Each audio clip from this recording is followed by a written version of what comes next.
What is going on, everybody? How is everybody doing today? And yeah, David Fizdale was just fired by the New York Knicks on December 6th. And as a Knicks fan, as a partial Knicks fan, I'm kind of losing my fandom here. We're going to talk about it. They also fired their top assistant, or their head assistant, and Keith Smart as well. That was kind of shocking. And they said Pat Sullivan or Mike Miller are the two guys that are going to be possibly the interim head coach for the rest of the year. I think they're leaning towards Mike Miller. Let's get into this. David Fizdale went 21-83 in less than his 2 seasons with the Knicks. Sorry for my computer going off. He went 17-65 last year. And they are currently, 4-18, I think, 4-19 this season so far. Now, do I think David Fizdale should have got fired today? No. I think he should at least got the rest of the season to be the coach. He signed a 4-year deal. He didn't even make it through halfway of the second year. I'm pretty sure James Dolan is still paying Jeff Hornacek for 1 more year. I think Phil Jackson for 2 more years, and now Fizdale for 2.5 more years. And these guys are nowhere to be found, and you're paying them all this money. Okay, maybe this will be a lesson. The next coach won't get a 4-year deal. He'll get a 2-year deal or something like that. Because this is astonishing. This is mind-blowing that Fizdale got fired a year and a half after he was probably the most exciting head coach they have gotten since they went out and got Isaiah Thomas, and we all know how that went.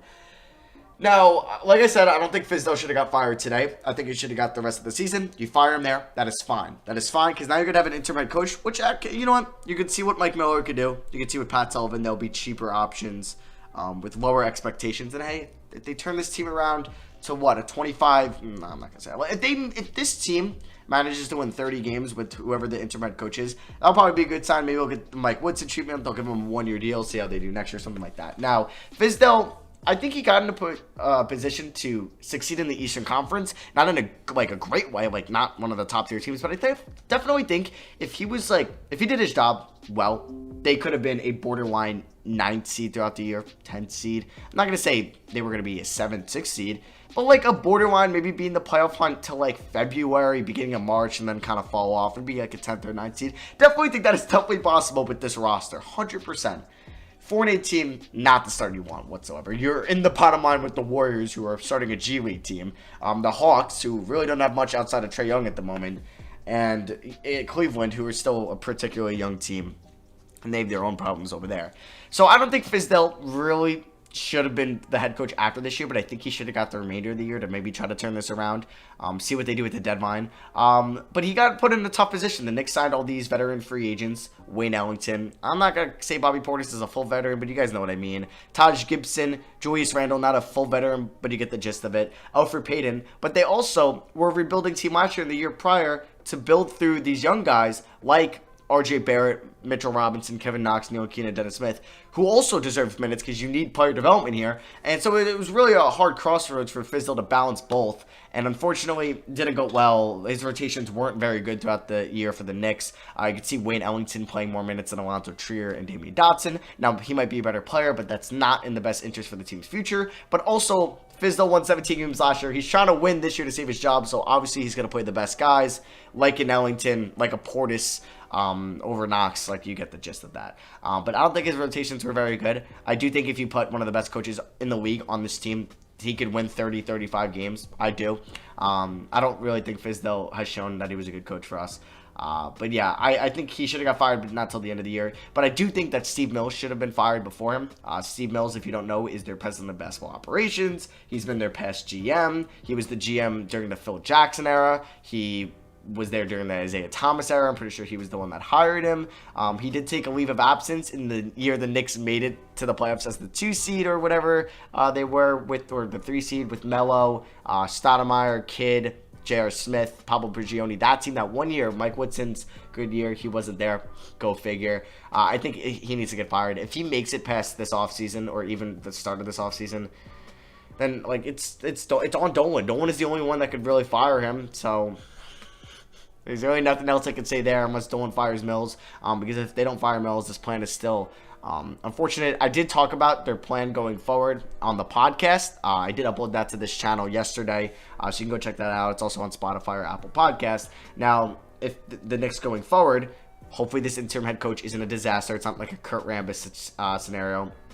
Hopefully the Knicks can push 20 wins plus this year, just have some improvement from last year, because they won 17 last year. So it's not that hard to improve from there. But what the Knicks should do going forward, come December 15th, start listening to phone calls from Marcus Morris. Once you can get a lottery protected first from a good team, you take it. You take a top 20, top 25 first if you can get.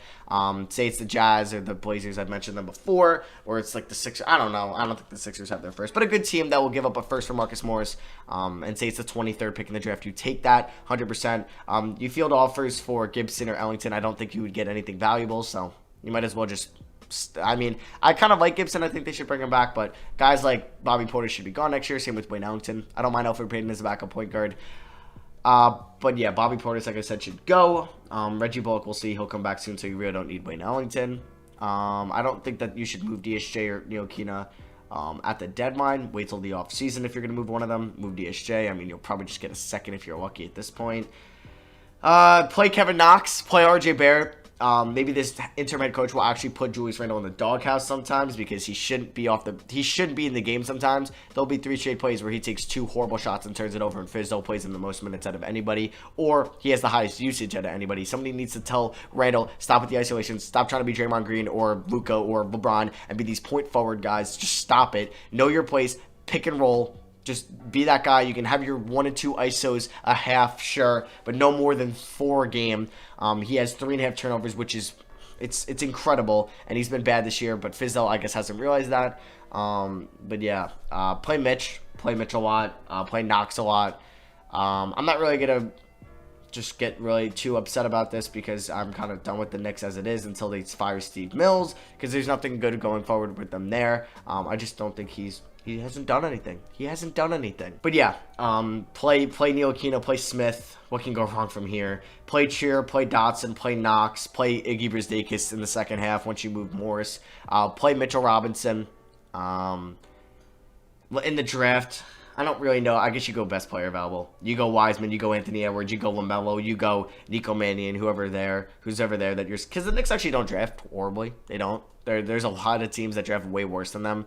I mean, they just got Mitchell Robinson in the second round. They got Alonzo Trier drafted. They got Damian Dotson in the second round. I think it was the previous regime that took Ntilikina. I think they were going to take DSJ anyway, so wouldn't have made much of a difference. And then, yeah, they got Brzdeikis, who doesn't look too bad so far. And then, obviously, RJ Barrett was a no-brainer pick at 3 at that moment. You're not going to get anybody in free agency unless the Pelicans move on from Ingram. That's probably the only free agent that they can really go after, but he's restricted, so the odds of that aren't likely.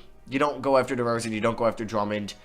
Don't go after Harrell. I don't even think Harrell would come here. Same with Van Vliet. AD is probably going to go back to LA. You're going to be bad again next year, but just hopefully RJ Barrett can just progress as a player. Same with Mitchell Robinson. Same with Kevin Knox in your 2020 draft pick. It's really not looking great for the Knicks. I don't want to talk about them too much. It's just... I'm not going to even put this on Dolan anymore if he just gives all his power to Steve Mills. Do that with somebody with actually basketball knowledge. Do that to Masai Ujiri. Do that to Dennis Lindsey, Sam Presti. Throw $15 million a year or $10 million a year to one of these guys. You like full control. Just tell me what you want to do, and I'll okay most of it. And hopefully one of them takes this role, which I don't know why any of them would, but maybe one of them would. Because if you get that statue of turning the Knicks around, you'd probably go down in history in New York. I mean, does anyone even care about that? I probably wouldn't. Like, why did Masai Ujiri leave Toronto? He's looked as a god there. And he just brought them and won them the NBA Finals. Why would he want to leave them? And he has competent ownership. Same with Sam Presti. I don't really see why he would leave OKC. Maybe Daryl Morey. Maybe Morey would coach the Knicks. I feel like, or GM the Knicks, or be the president. I feel like his days in Houston are kind of numbered just because I feel like him and the owner have had the backlash with the whole Hong Kong thing. And I feel like the Westbrook trade was just like, F it, I don't have many years left here, so like let's just try to win now. And then maybe for your head coach, maybe Miller will be solid. You can go for him, or you can go after a top assistant on a good team, maybe like in Toronto or San Antonio, or just respected assistants, or on the Clippers, or in Utah, Denver, Houston, somebody like that. Maybe go after like Jeff Bledsoe. He was the defensive-minded coach for the Rockets a couple years ago. I don't know. Don't go after Mark Jackson or Stan Van Gundy or Jeff Van Gundy on these 4-year deals. You're just gonna rinse and repeat this cycle in New York. So I don't know. Only time will tell what's next for the Knicks. I'm just disappointed in them. Like, they've had a chance to actually turn this around and be just respectable, not good, just respectable. But yeah, It starts at Mills and also starts at Dolan, but Dolan doesn't seem like he's going anywhere. So yeah, Steve Mills. Fire him, and then maybe they'll get some success. I ranted. Let me know your thoughts in the comment section below. I'll see you guys in the next video. Peace.